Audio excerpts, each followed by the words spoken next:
এ কখনোই হতে পারে না। তুমি অন্য কিছু চাও কন্যা।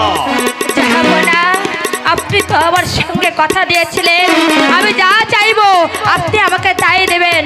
আমি টাকা পয়সা ধন সম্পত্তি আমি কিছুই চাই না। আমি চাই শুধু রাজকুমারকে।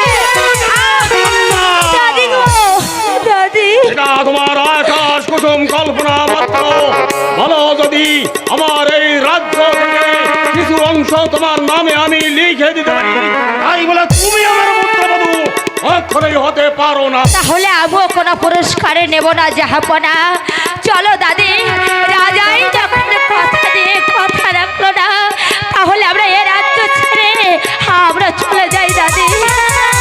কিন্তু দাদি, আর একটি বারের মতো জাহাপনার কাছে আমার বন্ধুকে ভিক্ষা চেয়ে দেখি দেখি আমার বন্ধুকে দেয় কিনা।